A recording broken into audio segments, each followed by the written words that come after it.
fin de los tiempos. Libro 2. La caída de Aldorf, por Chris Wright.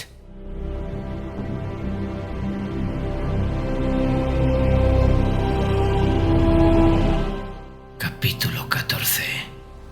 Martak se aferró al cuello del grifo y apretó los dientes. Le saltaron toda clase de miedos.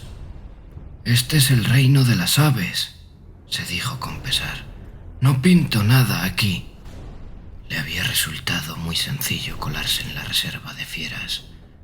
Con toda la atención de la ciudad depositada en las murallas y la inminente llegada del enemigo, se había descuidado la vigilancia interna y apenas se le destinaban efectivos.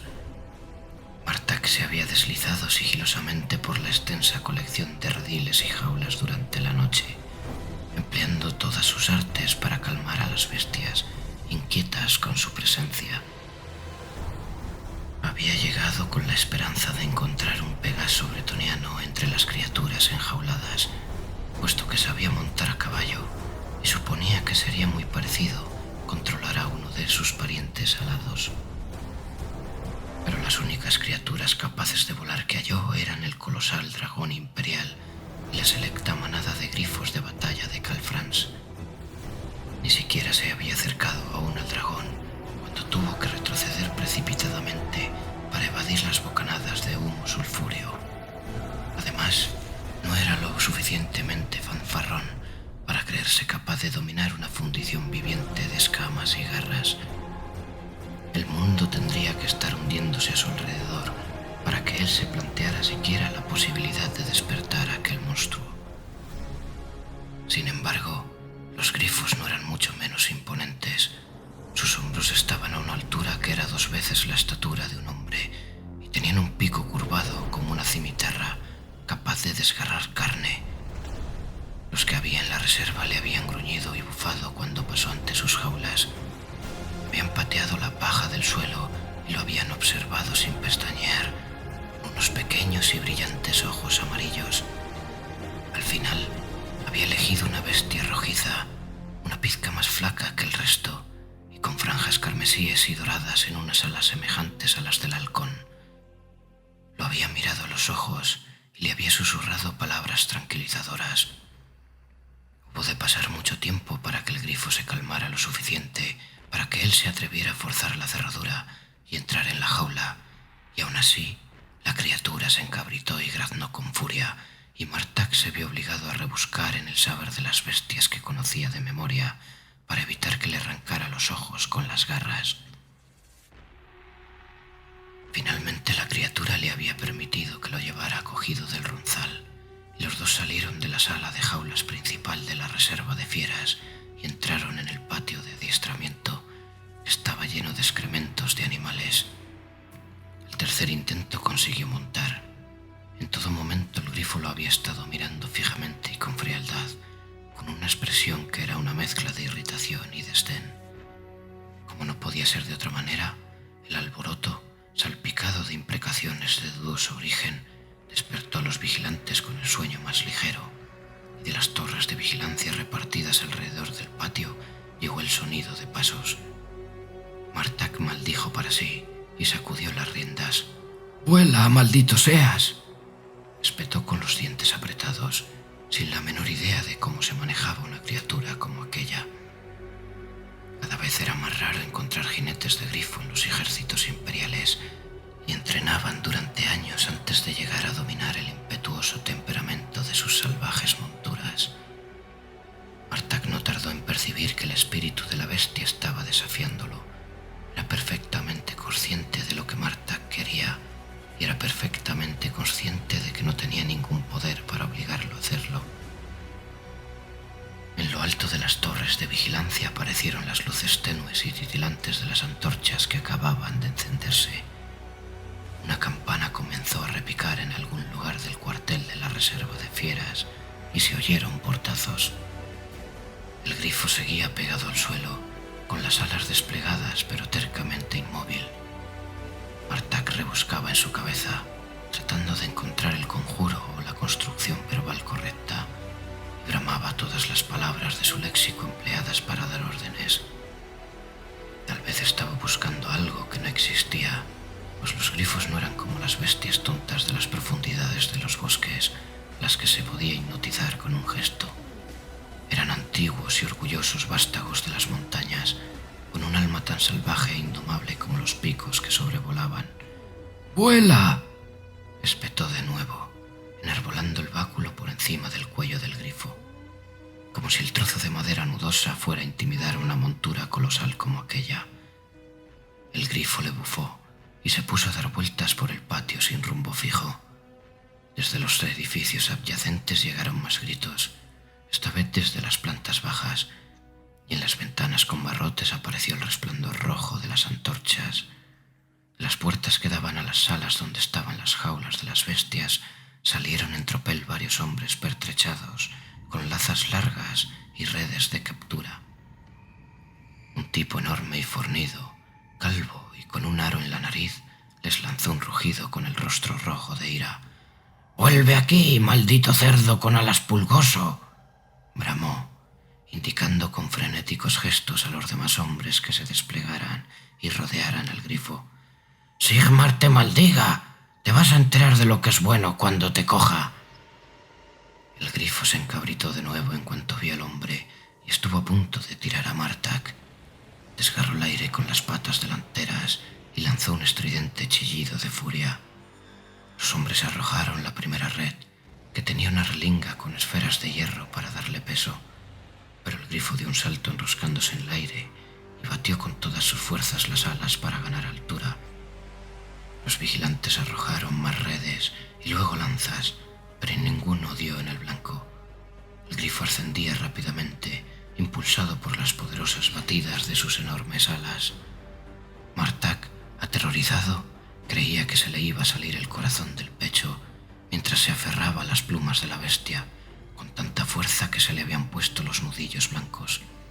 «¡Por los dientes de Tal!», exclamó, al darse cuenta con retraso de lo que había hecho.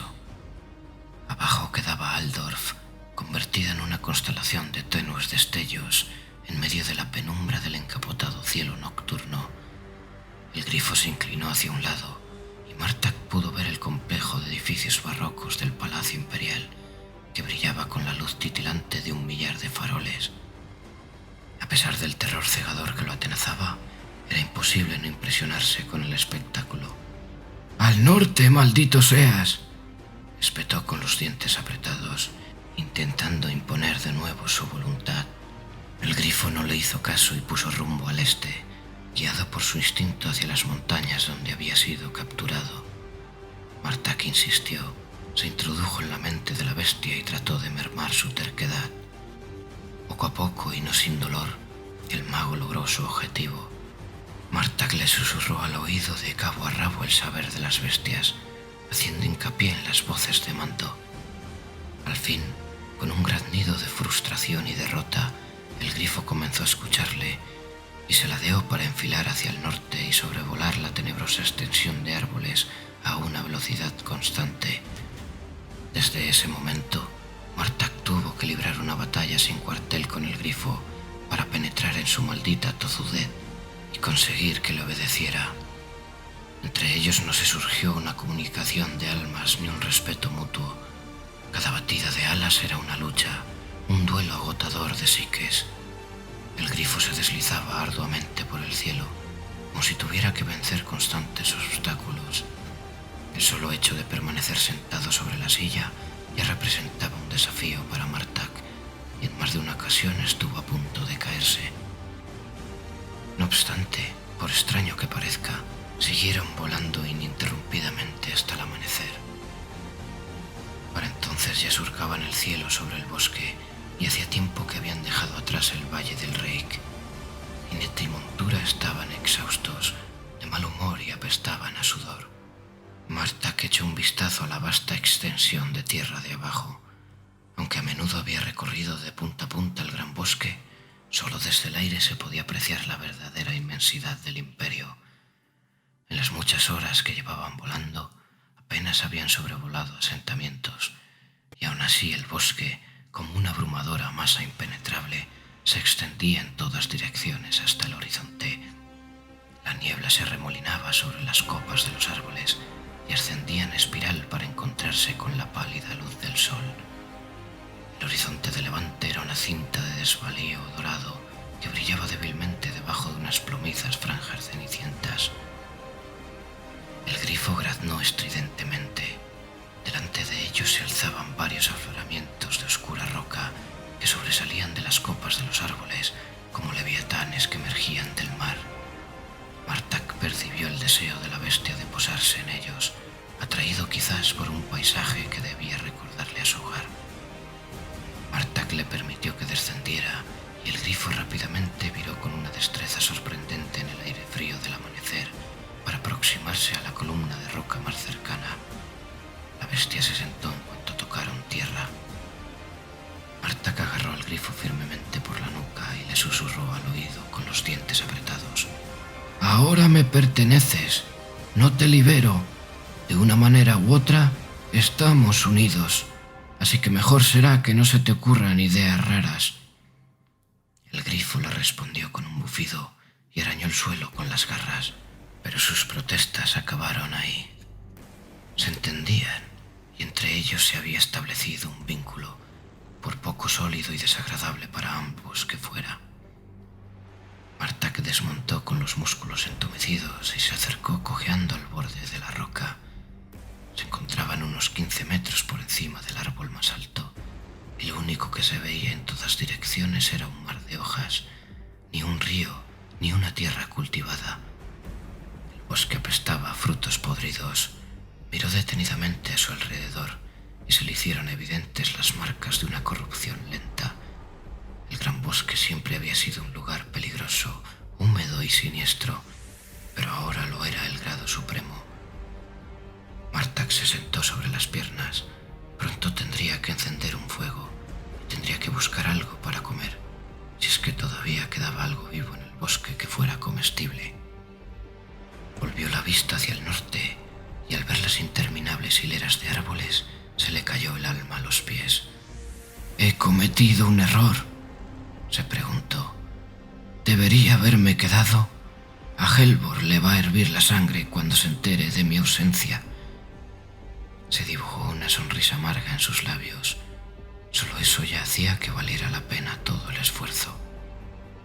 A su espalda, el grifo se puso a arreglarse las plumas enmarañadas con el pico corvo. Martak se levantó, se alejó renqueando del borde del precipicio y comenzó a buscar ramas secas. El fuego serviría para algo más que para calentarlos, ya que sería el primer paso de un conjuro que permitiría a sus ojos llegar a lugares más lejanos con los que abarcaba su vista normal. No sería fácil reunir el poder necesario, pues aparte de que la evidencia no era su fuerte, en el aire flotaba un olor a mutación mucho más denso y persistente que la niebla. «Pero os encontraré», dijo Martak en voz alta. El grifo se sobresaltó. «Por los 8 vientos que este viaje no será en vano». Deambuló por la lisa superficie deprisa, cojeando a causa de los dolores musculares y del frío, y murmurando para sí. Encima del bosque las nubes se apretaban y el viento de la plaga gemía. El día sería largo y frío.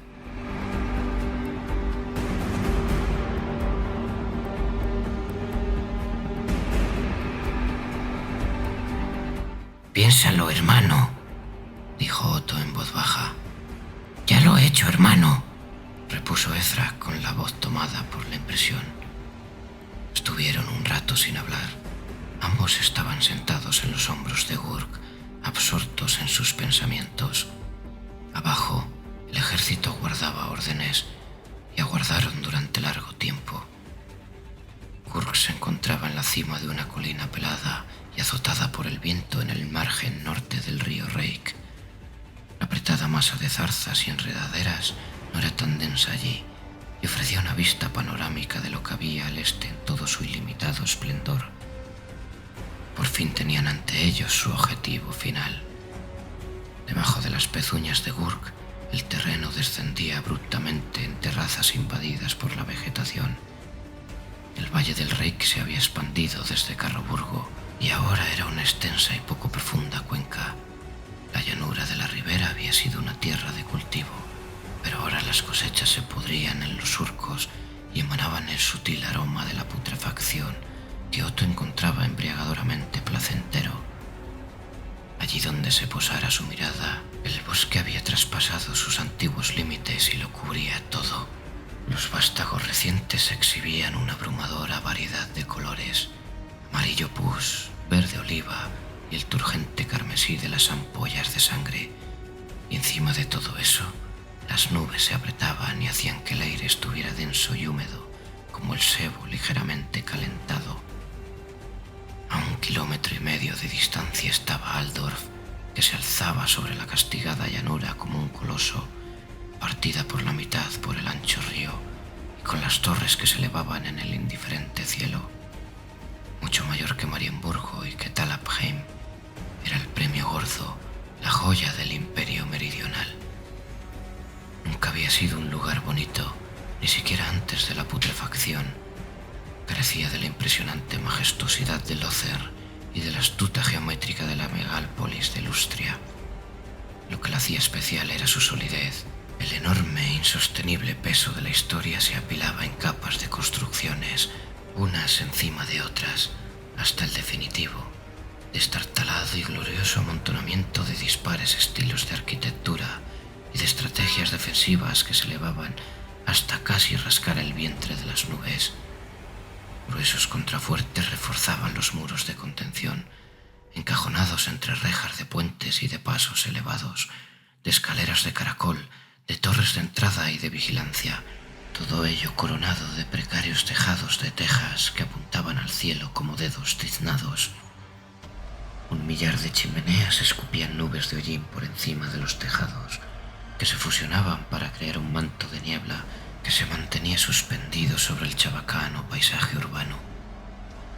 Las cúpulas de cobre brillaban pálidamente en medio del amasijo de piedras negras y mugre, y el ruido de las forjas y de las fábricas, el estrépito de las máquinas en algún recóndito lugar de las entrañas de la vastísima ciudad, era audible incluso desde una distancia tan lejana. Las murallas estaban intactas. Otto se sorprendió de ello, pues le habían dicho que habían comenzado a desmoronarse. Tal vez había subestimado a los defensores de la plaza. No cabía duda de que habían trabajado duro. Daba igual. Unos muros de piedra no eran obstáculo para las huestes que comandaba. Altdorf era en sí mismo un microcosmos del imperio. La verdadera putrefacción tenía su origen en su interior. Era inútil reforzar fronteras, bastiones y parapetos si la carne que cobijaban dentro de sus límites estaba consumiéndose cada hora que pasaba. Ahora estaban débiles, terriblemente débiles. ¿Cuántos podrían levantar todavía un arma? ¿Cuántos tendrían siquiera el deseo de hacerlo? Los truenos sacudieron el cielo del este.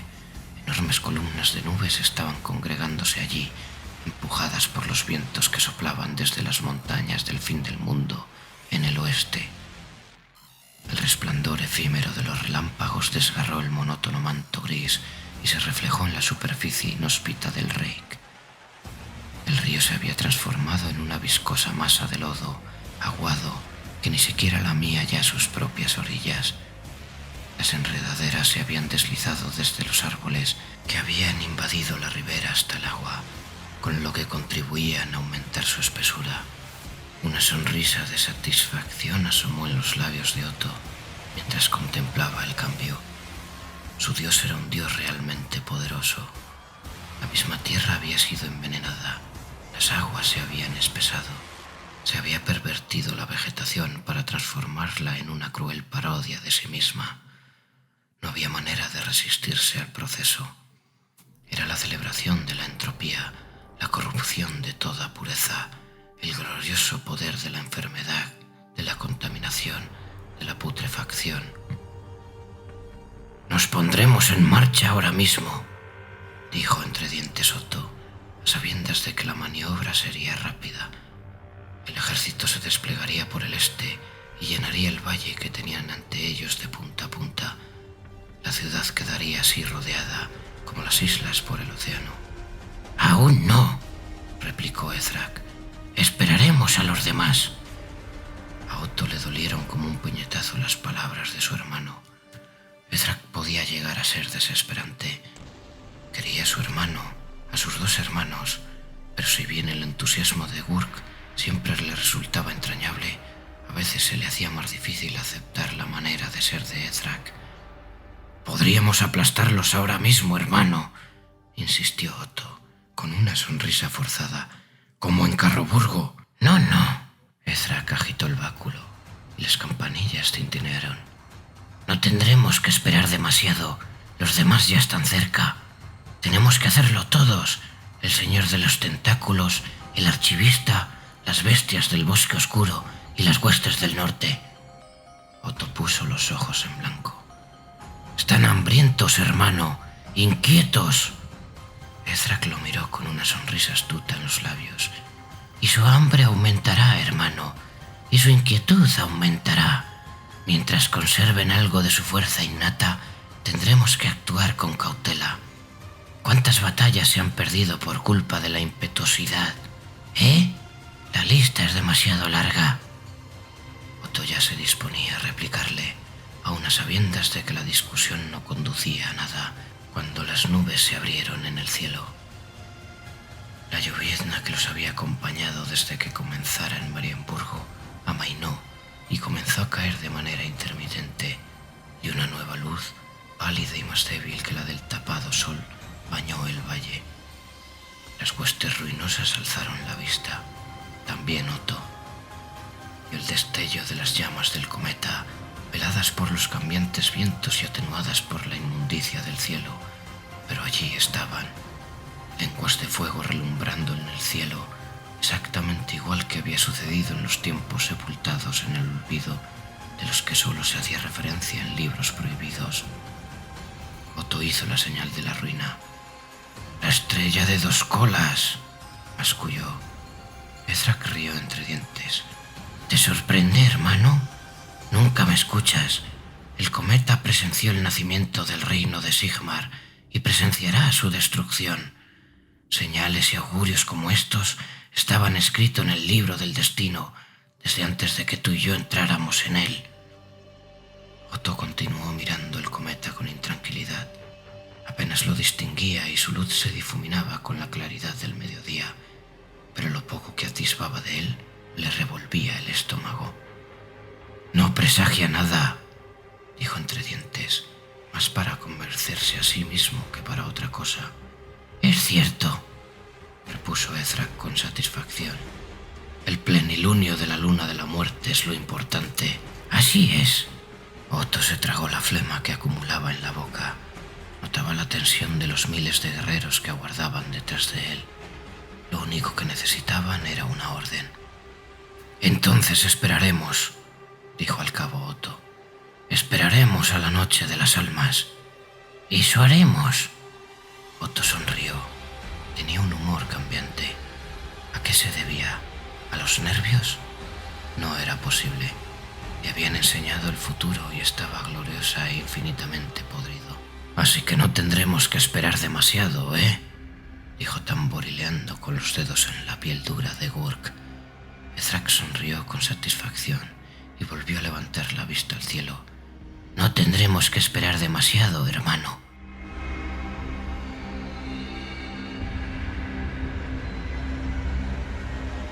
La espera concluyó. Los exploradores habían regresado de los puestos avanzados y habían llegado informes desde las torres de evidencia del Colegio Celestial. En cierta manera era un alivio. La guerra simulada había terminado y podía empezar la real. Ya no importaba lo que Helvor podría haber hecho mejor. Solo restaba el combate, el choque del acero contra el hierro, y al menos en eso el mariscal de la Risguard siempre había tenido un comportamiento ejemplar. Se había vestido para la batalla nada más sonar la primera nota de alarma de la trompeta. Fueron necesarios 3 sirvientes para que le ayudaran a ponerse la panoplia, y cuando terminaron, estaba cubierto desde las rodillas hasta el cuello de piezas de armadura. La habían bruñido con esmero durante toda la semana anterior, y el acero brillaba como si fuera plata. La funda de su colmillo rúnico había sido minuciosamente restaurada, y los símbolos del grifo y la insignia de Calfrance nunca habían estado más relucientes. Los sirvientes le envolvieron los hombros con una capa nueva que al rozar el suelo de piedra susurró como solo lo hacía la más exquisita tela. Helvor ordenó a los criados que se retiraran cuando estuvo listo y permaneció unos instantes en soledad en sus aposentos privados, ataviado para la guerra. De fuera le llegaba el alboroto de los preparativos en la ciudad. Las campanas repicaban en las torres de todos los templos para dar la alarma y despertar a los enfermos y a los exhaustos que descansaban en sus lechos.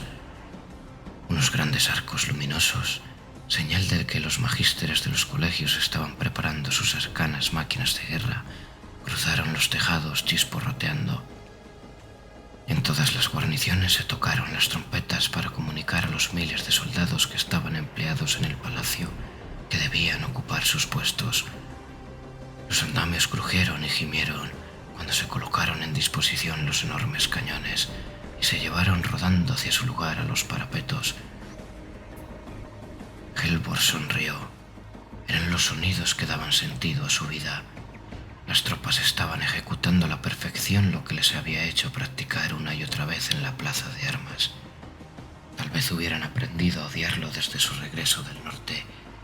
Tal vez hubieran maldecido su nombre cuando los había obligado a repetir un ejercicio o a requisar en suministro de agua, cuando había tenido a los ingenieros trabajando toda la noche para mantener en perfecto estado las almenas y los cimientos, pero estaban preparados. Los estandartes todavía ondeaban en los torreones y el cáncer del miedo aún no los había paralizado. Enfiló hacia la puerta, pero antes de llegar se vio reflejado en el mugriento cristal de una ventana y se detuvo. Su aspecto era muy parecido al que había tenido en el pasado. El rostro delgado y de facciones angulosas, la nariz aguileña y su extravagante mostacho. Sin embargo, cuando ladeó la cara reparó en las largas excisiones en la mejilla, todavía moteadas de tejido cicatrizal. Las heridas, como si se hubiesen percatado de la tensión que había suscitado, volvieron a dolerle, y Helvor sintió como si estuvieran apretándole un hierro candente en la cara. «¡Seguid!», dijo con desdén. «¡Seguid! El dolor solo aviva mi ira». Abandonó la cámara y enfiló por el pasillo. Caminaba con la espalda recta, como si hubiera dado esquinazo a la fatiga que lo había perseguido durante tanto tiempo. Aún no había sido capaz de dormir, pero la adrenalina del inminente combate lo mantenía despierto, le inundaba los músculos y alimentaba su ansiedad por desenvainar la espada. El jaleo que encontraba a su paso era mayúsculo. Los funcionarios del palacio corrían en todas direcciones, llevando de un lado a otro instrucciones y solicitudes de última hora. Caballeros en panoplia salían de los arsenales y se dirigían con paso resuelto a sus puestos, y si se cruzaban con el mariscal de la Riswar, lo saludaban rápidamente y sin detenerse. Helvor vio los sigilios del Cáliz Negro, de los hospitalarios, de los caballeros Pantera, de la Orden del Lobo Dorado, y no le cabía duda de que había muchos otros ya desplegados por toda la ciudad. Y por supuesto había que contar a los miembros supervivientes de la Reichswehr, recuperados para el combate gracias al duro régimen que les había impuesto von Kleisterbol. Había 900 listos para el despliegue, contando aquellos que se habían quedado en Altdorf y no habían estado en Heffenheim. Constituían una fuerza formidable que él comandaría personalmente cuando llegara el momento.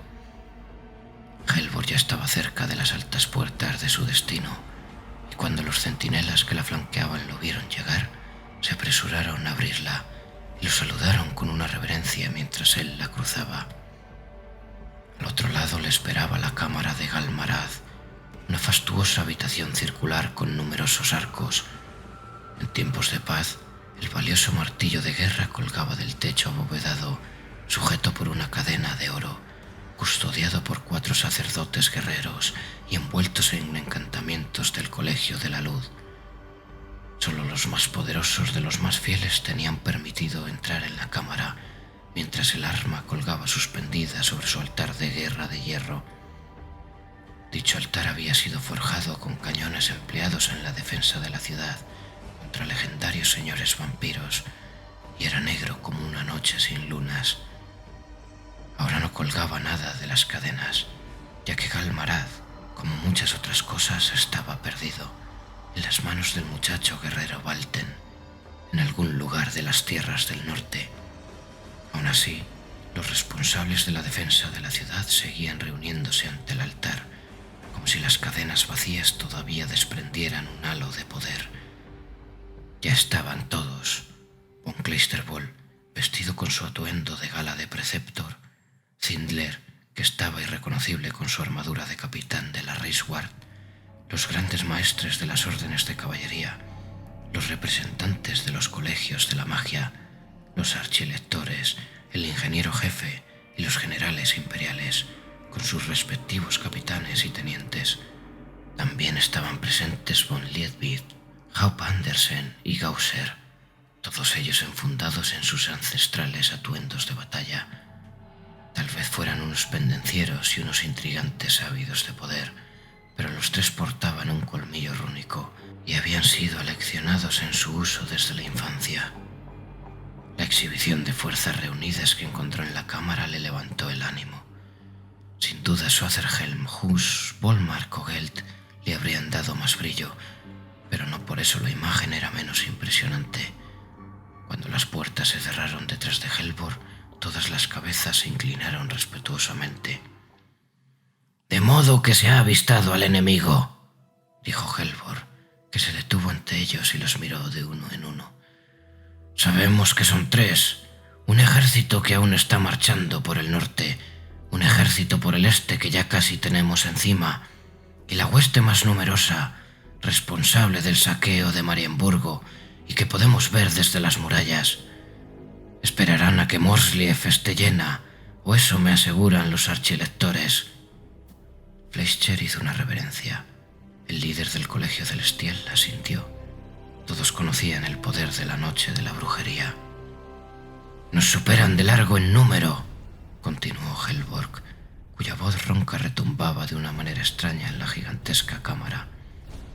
«Traen malvadas bestias de las tierras del borde del mundo y piensan destruirnos con la misma facilidad con la que destruyeron Marienburgo, y nos tememos que también Talabheim». Esbozó una mirada lupina. «Pero no han tenido en cuenta el alma de este lugar. Es la ciudad de Sigmar. Es nuestra ciudad». Gausser profirió un gruñido de aprobación. Los verdaderos guerreros, los grandes maestres, la Reichsguard, apreciaban palabras como esas. Se habían pasado la vida batallando, a menudo con todo en contra, y solo necesitaban saber que su señor estaba con ellos, que sufría con ellos, y que en la prueba final se quedaría en el barro y en la sangre con la espada empuñada. «Este es el corazón del imperio», declaró alzando la voz Helvor, y señaló las pilastras y las columnas doradas que rodeaban el altar vacío. «Esta siempre ha sido la sede del poder, el lugar desde donde los emperadores gobiernan, donde se establecieron las leyes y la cuna de nuestra grandeza. Mientras Aldorf viva, el imperio vivirá. Mientras la rueda de la fortuna sigue girando, se nos ha encomendado a nosotros la sagrada tarea de velar por su seguridad durante los próximos 1000 años». Helvor veía duda en los ojos de los demás mientras hablaba. Aunque solo la mitad de los informes de los exploradores fueran exactos, la hueste del enemigo era ridículamente grande, mucho mayor que los ejércitos de Kul. Que dudaran si querían. Lo importante era saber si eran de los que se mantendrían en pie o de los que se dejarían caer de rodillas en el suelo. En la vida de Helvor no había habido un solo día en el que no se enfrentara de pie con el enemigo. «En este mismo momento, nuestras tropas están acudiendo a sus puestos», continuó el mariscal. «Se mantendrán firmes mientras nosotros nos mantengamos firmes. Esperan de nosotros, los líderes de los hombres, que encabecemos la defensa y demostremos de qué pasta está hecho el imperio. No abandonarán sus puestos si nosotros no lo hacemos, y no se les pasará por la cabeza la idea de la derrota si nosotros no se lo permitimos. De modo que voy a deciros una cosa: manteneos firmes como hizo Sigmar. Cuando caiga la noche y crezca el terror, manteneos firmes como hizo Sigmar. Cuando arrojen fuego desde el cielo y levanten monstruos de las sepulturas, manteneos firmes como hizo Sigmar. Él no nos ha abandonado, pues es un dios de batalla. Dios no quiera que haya mundo sin peleas ni derramamiento de sangre, pues sería un pálido reflejo del glorioso mundo que se nos ha concedido para que lo habitemos. Sonrió. Notaba que la seductora histeria estaba apoderándose nuevamente de él, que se le abrían las heridas de la mejilla. Y hoy será el más glorioso de los días. Durante generaciones los hombres cantarán sobre los héroes de Aldorf y maldecirán su suerte por no haber presenciado las proezas que se harán aquí. Admirarán las torres blancas de la ciudad, que se alzarán más orgullosas de lo que ya lo hacen, y se maravillarán de su fuerza entera, y maldecirán las tinieblas que se propusieron a derribarlas. Helvor desenvainó la espada. «¿Y sabéis qué es esto?», exclamó el mariscal, blandiendo la hoja delante de ellos. «Es la espada de la venganza, Klingerach, y ha bebido la sangre de los infieles de todas las provincias del imperio. Os he exigido mucho y sé que la carga ha sido pesada, pero ahora la espada de la venganza marcha a la guerra y vosotros marcharéis con ella». Alzó el colmillo rúnico sagrado hacia el altar. Tal vez Galmaraz hubiera desaparecido, pero su arma era lo suficientemente antigua para honrar el sagrado lugar. «Por lo tanto, en el día de hoy, cuando los destinos concurren en Aldorf y nos convertimos en la piedra angular de la guerra que pondrá fin a todas las guerras, hago el siguiente juramento», declaró con el cuello estriado por finos regueros de sangre. «No daré un paso atrás, no huiré, no me acobardaré, no descansaré, lucharé por este lugar hasta mi último aliento y mientras quede una sola gota de sangre en mi cuerpo. Y si el mundo ha de acabar, y si todo va a ser consumido por las llamas, yo moriré sirviendo al imperio como he vivido, como un guerrero». Alzó en alto la espada. «¡Por el imperio!», exclamó con un rugido. Todos a una, los guerreros reunidos en la cámara, levantaron sus armas hacia el altar. «¡Por el imperio!», gritaron al unísono, y el coro de voces resonó con una armonía fragmentada en la bóveda del techo. «¡Por el imperio! ¡Por Karl Franz!». Helvor paseó la mirada por los presentes mientras notaba el pálpito de las venas. Se había apoderado de ellos el ardor del combate. Nunca estarían más preparados. A esto debía su grandeza el imperio, pese a todas las mezquindades y la corrupción. Cuando la ocasión lo requería, nunca habían rehuido el desafío. «Bien», dijo con un gruñido. Ya sentía el vigorizante frenesí de la batalla recorriéndole el cuerpo. «El tiempo para las palabras y las oraciones ha concluido. Todos a vuestros puestos, que Sigmar guíe vuestras espadas».